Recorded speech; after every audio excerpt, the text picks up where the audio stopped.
What often distinguishes fulfilled from unfulfilled lives is an ingredient that's not part of the educational curriculum and that can sound vague, silly and Californian in the bad sense. Confidence. It's humbling to realize just how many great achievements haven't been the result of superior talent or technical know-how, merely that strange buoyancy of the soul that we call confidence. Why is confidence so easy to lack? Partly, it's a hangover from the past. For thousands of years, for most of us, there simply were no opportunities for hope. We were serfs and slaves, and the central psychological survival skill was to keep our heads down and our expectations low. Each of us still carries a little of the legacy from that past, an attitude of inner serfdom that threatens our spirit deep into a democratic, technological modern age. Hope can feel dangerous. There might in addition have been parents who sent out subtle messages. People like us don't. Who do you take yourself for?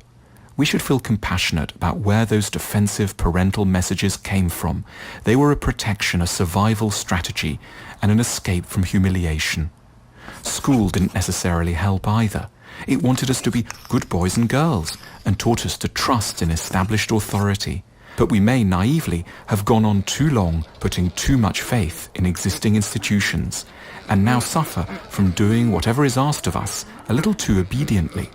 Part of becoming an adult seems to be to embrace the painful realization that grown-ups don't actually have all the answers, and therefore that we have every right, indeed a duty, to break certain rules and think things through independently. We need to learn a calculated form of disrespect, which can be a surprising thing after 20 years or so of enforced obedience.